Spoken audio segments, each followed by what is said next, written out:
In the Marvel Comics world, Hank Pym is really like, he is one of the elder statesmen of the Marvel world. Because he's one of the original Avengers, he's someone we've been dying to bring to the big screen. Ant-Man actually is one of the most dangerous Avengers. An incredibly powerful character. I can shrink, and that's actually really, really cool. It isn't like I'm this big and I have the strength of a normal person. I actually exceed the strength of a normal person. It's not just a guy in a suit who's incredible. It's a guy in a suit and legions of ants. Technology's finally caught up with the story of Ant-Man. We're able to really bring the audience down into his world in a way that's never been done before. Scott, I need you to be the Ant-Man. Michael Douglas is playing Hank Pym, who was the original Ant-Man in the original Marvel series. The guy is so good in so many good movies that, you know, you forget. I'd be in the middle of scenes and I'd just be like, oh my God, falling down, you know.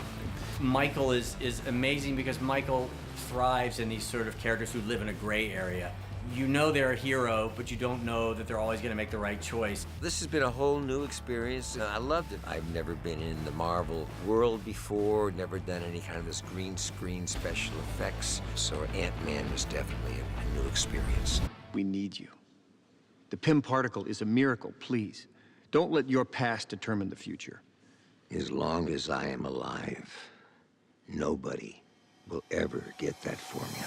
It's a 1989 version of Hank. I didn't know what anybody was talking about. They said, oh, this is the first day he looks like this. And so I haven't seen what he looks like present day.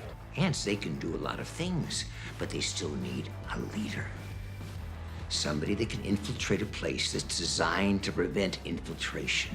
There's a strong heist element in terms of breaking into Pym Industries' head offices and snatching and stealing the secrets that Corey Stoll's character's been working on. So excited to work on this movie. The only thing Marvel is really interested in is how good the movie can be. With Paul, people really identify with him because he really is just one of us. He's just a regular good guy. Paul is just killing it as Ant-Man. The character's just really likable. And I think that they're gonna feel for the guy and want him to succeed. Almost like a little bit of like a Robin Hood kind of thing. I think our first move should be calling the Avengers. One of the things that I was really happy to discover doing a movie at Marvel is they all have to work within this larger universe. But the amazing thing is that they're all allowed and actually encouraged to have their own individual tones and idiosyncrasies. So I was really thrilled to find out that this movie is encouraged to have its own specific tone. And the tone of this movie, it's comedic, but it's also a heist movie. So there's a rhythm that it has to have.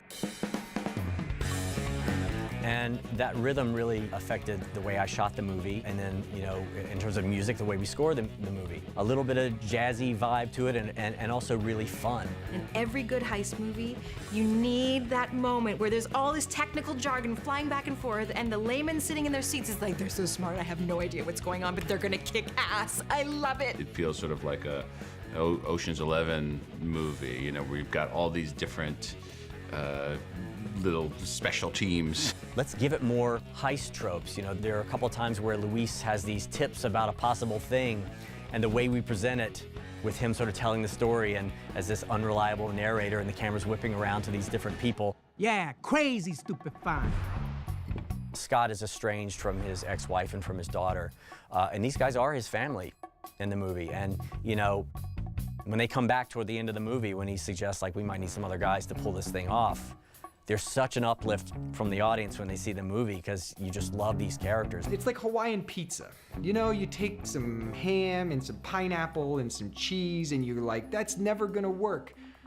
But in a weird way, it does. They feel each other's pain because they're trying to do the right thing, and it's like, you know, society isn't trying to give them a second chance and not giving them a break. So ultimately, you know, they resort to their instincts. Wait a minute, get out of that van! It's too loud, there's a tank, I can't hear you! There are things about, you know, the kind of token good guys in the movie who do things that are not so good. It's not that easy for an ex-con to get any kind of jobs. So then we go on a heist, and then we start using our own particular skills for that heist. We're this gang of kind of knucklehead criminals that are trying to turn something around. We're actually doing good work, and you know, and it's funny. We're like, are we the good guys here? Yeah, we're the good guys. Feels kind of weird, you know. I'm Shepard Frankel, the production designer on Ant-Man, and we are currently sitting in Luis's van. Luis is really proud of his van, but we kind of see it as a less than fancy van. It's nice. Yeah, right?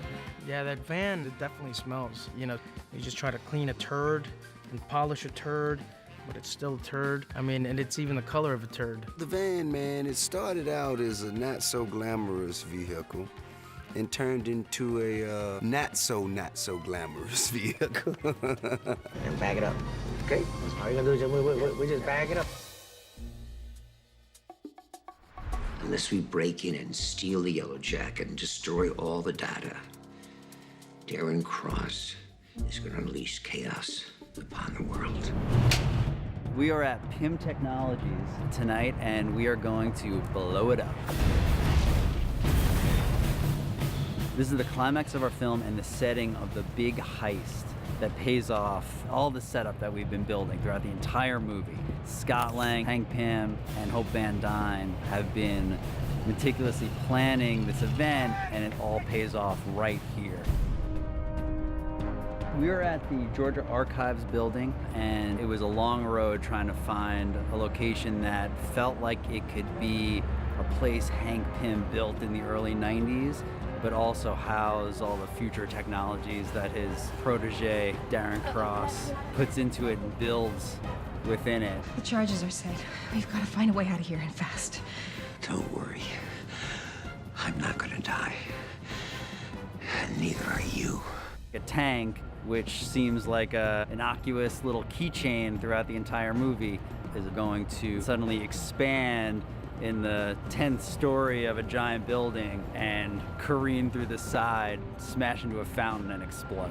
We need a doctor! We decided we would do it as a full-size element. We built a wall that replicates the side of the building. We built basically a steel shape that's the same size as the tank. It weighs about 3 tons. We put it on a track back behind the wall, and we shot it through the wall at 25 miles an hour.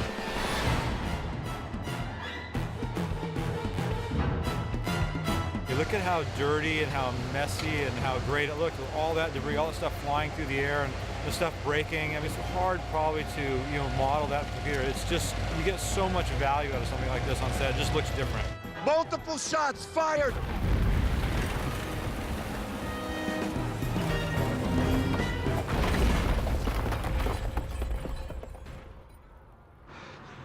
And there's a tank. One of the things that's so fun about working on Marvel films is you get to adapt the costumes from the comic books. We tried to keep very faithful to the Marvel concept, because that's ultimately the goal.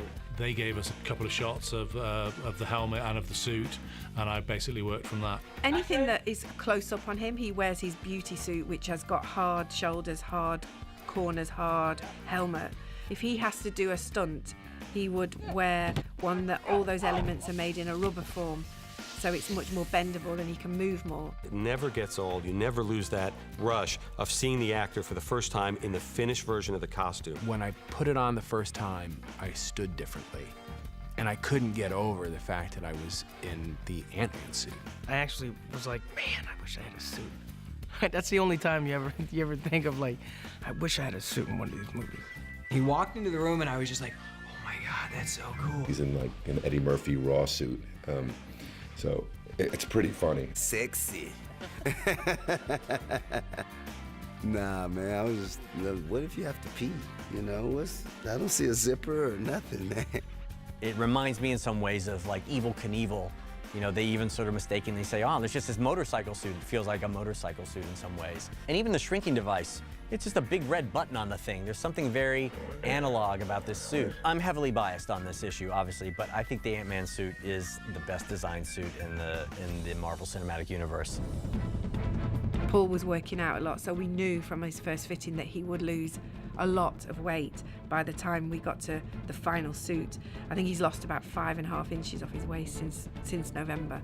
From the very first frame of the movie, when you see Paul, it's like, oh, wow, look at Paul Rudd. that dude is chiseled. He's badass. For about a year before we started shooting, I had to stop doing anything fun and then go to the gym a lot.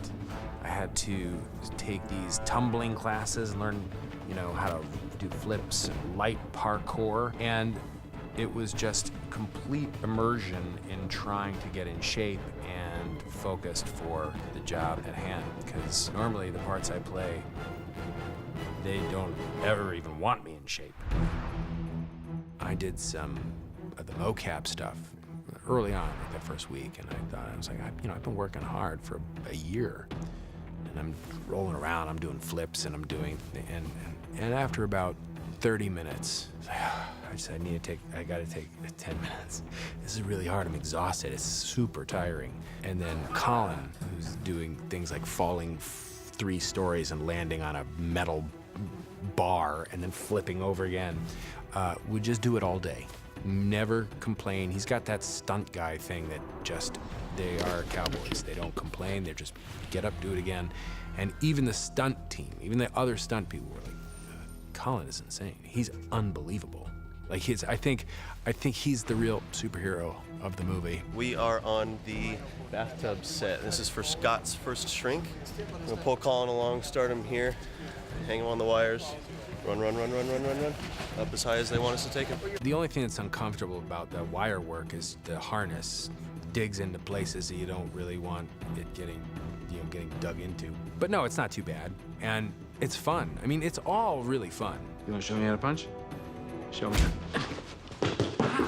That's how you punch. Hope Van Dyne is an expert at Muay Thai, which I'm obviously not. And I had to learn how to sort of hopefully move in a convincing way to make it seem like I could be an expert. And I could train a man who's been in prison and been in a lot of fist fights how to properly fight and kick his ass, which I do. And it's pretty cool. Paul had so much, he was writing, he was working out. And I think Evangeline really, she dove into that fight choreography. I would not want to go into the ring with Evangeline Lilly. Yeah. Give me something. Give me something. I have blast. Punch you in the stomach. I have blast. Abort, Scott. Abort now. It's okay. He can't see me. I can see you. He can see me. They wanted an opportunity to introduce Ant-Man into the Avengers world because eventually, hopefully, in a comic book, he becomes an Avenger, so voila. I come and help that storyline out. We are about halfway through the Ant-Man versus Falcon fight. Now, this is a scene where Ant-Man is small, he's punching Falcon in the face, and Falcon uses his jets and goes flying off backwards while he's firing at, hopefully trying to hit Ant-Man while he's small.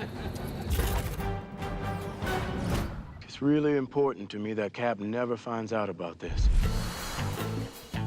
We're introducing not only a pillar of the MCU in Hank Pym, but also the future of the MCU with Scott Lang. He's going to be Ant-Man in Captain America Civil War and beyond. And Hope Van Dyne is also going to have her place in the MCU in a big way, taking on the mantle of the Wasp that her mother once had. It's about damn time. It helped in sort of planting certain seeds that if we're fortunate enough to kind of get to do another Ant-Man, to explore those later on. Each time these characters are in a different film, they inherit some new DNA from that project they can bring over. Like you would in having a new experience, it changes you in some way.